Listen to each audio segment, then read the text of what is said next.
Hello everyone! Si Mami Just ulit, nagbabalik kusina! Alam nyo na kung ano ang ating lulutuing merienda ngayon. So sa isang pot, maglagay tayo ng kalahating tubig at maglagay tayo ng 2 tablespoons of vinegar and 1 teaspoon of rock salt. And then ilagay naman natin ang ating mga itlog. Depende sa dami ng lalagain ninyong itlog. Basta ang importante, nakalubog ang itlog sa tubig. Then, iset natin ang ating timer in 15 minutes. Sakto yan, guys.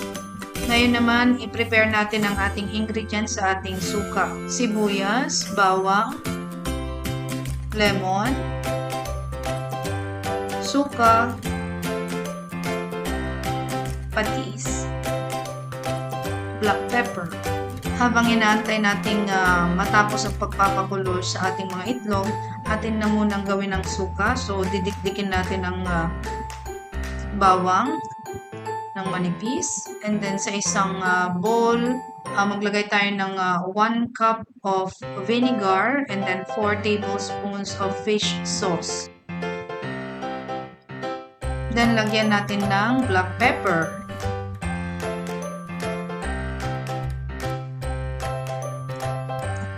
Then, maglagay tayo ng 1 tablespoon of white sugar. Iba-iba tayo ng preference sa paggawa ng suka. Ako, ang gusto kong suka is yung naglalaban ng tamis, asim, at alat. Yung iba kasi gusto ng matamis, yung iba naman gusto lang ng maasim at maalat. So, depende sa inyo yan, guys. Kayo ang gumawa ng sarili ninyong suka na depende sa inyong panlasa. Ayan, ready ng ating suka.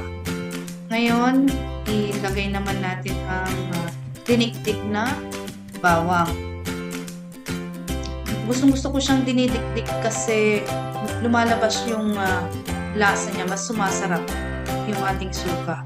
And then, lagay natin ang sibuyas. At pagkatapos, lagyan natin ng isang buong lemon. Dagdag sarap to, guys. Binabalanse niya yung strong taste ng suka.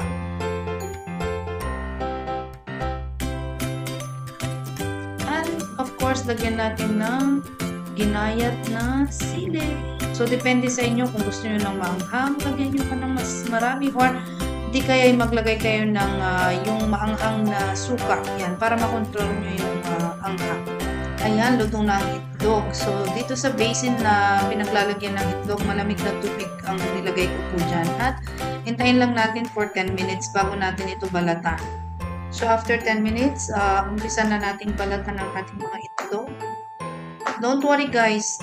Walang perfecto sa itlog, okay? Effective lang yung ginagawa kong naglalagay ako ng suka at asin. Mas marami yung buong itlog kesa sa mga bingas-bingas na. Hindi na yan makahalata kapag nalagyan na ng butter at naprito na. Bilog pa rin. Since mahaba-haba ang ating pagbabalat, so it's time for me to shout out some friends. So, umpisan natin kay kapatid na Reyna. Ayan ha, nagawa na natin. So, pwede mo nang gawan si Sir ng kanyang favorite na kwek-kwek at syempre ating masarap na suka. And moving on to our next shout-out, okay, sa aking mga momsy friends, okay, nakasama ko sa dinner last night. Sila Nanay Cathy B, Cathy G, Greta, Aileen, bumawi ko sa susunod ha. And of course, kay Maris, ang aming host. Uy, ang sarap ng chicken. Pagayahin ko yun. Chicken ng, kung ba yun? Alam nyo guys, ang sarap ni Maris magluto. Sana bigyan tayo ng isang recipe kasi expert siya sa Korean foods. O, ayan, tapos na. Dami ko kasing daldal. So, gagawa naman po tayo ng butter. We need 9 tablespoons of all-purpose flour and then 3 tablespoons of corn flour.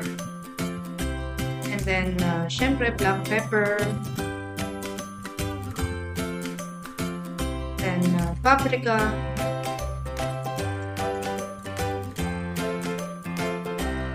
Then, garlic powder. masarap ang ating butter. And then, syempre magic syrup. Konti lang. Bihira akong gumamit ng betchin. Kung gusto nyo gumamit ng betchin, walang problema po. Nagpapasarap din yan siya. Chicken powder and annatto powder. Yan. Kung wala kayong annatto powder, kung meron kayong food color na orange or pula, walang problema. Yun ang ilagay po ninyo. Saka kung wala kayo ng ibang mga ingredients na nakalagay dyan, wala akong problema. Ang importante lang meron kayong asin, paminta, at betchin para masarap yung butter ninyo. And then, i-mix lang natin. After that, kuha lang tayo ng 2 tablespoons, okay? Para doon natin i-roll over yung ating mga eggs mamaya. Then, lagyan natin ng konti-unting tubig. Guys, gumamit kayo ng cold water kasi nakakatulong yan para mas crispy yung ating butter pag naluto. So, kapag nakuha mo na yung tamang consistency or lapot ng iyong butter, pwede na yan.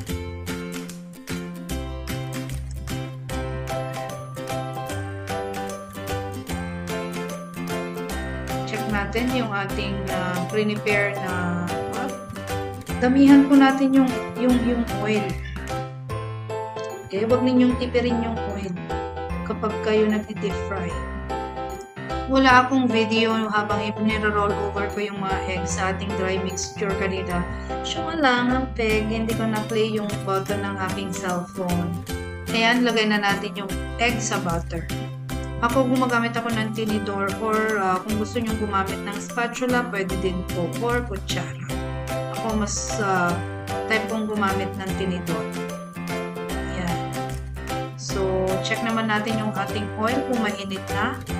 Isa sa paraan para makita kung okay na yung oil natin is maglagay tayo ng konting butter or gumamit ng thermometer. Kung meron lang naman kayo. Kung wala, okay lang. Gayahin nyo yung ginawa ko. Then, lagay na natin yung ating eggs. Kailangan hindi crowded yung ating lutuan para hindi bumaba yung init ng mantika. Don't worry guys, madali lang siyang lutuin. So, tanggalin nyo lang yung mga excess dun sa butter para naman bilog siyang tignan. Magandang tignan. Antay lang tayo ng mga 30 seconds bago maglagay ng panibagong batch.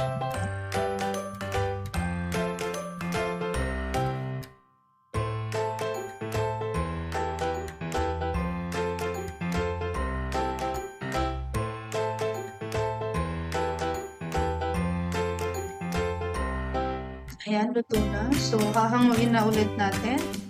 And then, antay ulit ng mga 30 seconds bago maglagay ng panibagong batch. Ayan, so maglagay ulit tayo ng 4 na piraso.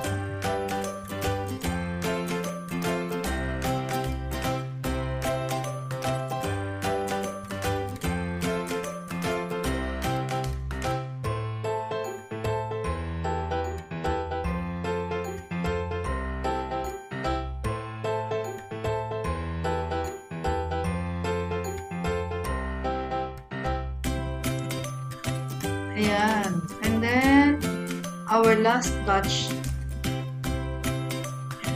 Yung mixture natin guys, tama lang yun sa 14 to 16 pieces of eggs. Okay. Sa paggagawa kayo ng butter guys, okay, 3:1 lagi. Sa totoo lang, ang dami ko ng butter na sinubukan. Lately ko lang siya na perfect. I mean, yung gusto kong texture. Ito na yung pinaka-the best sa lahat ng butter na ginawa ko. Ayan, tapos na. So, presenting to you our crispy kwek-kwek. Kung kayo po'y nasiyahan, please comment down below. And please like our Facebook page, Mami Jazz. Lahat po ng update nandun. I-upload ko po lahat ng mga videos doon para at least mapanood po ninyo at inyong masubukan. Please like our YouTube account, subscribe, and share para lahat happy tummy. Thank you so much guys for watching. Please keep safe and happy tummy everyone. Bye!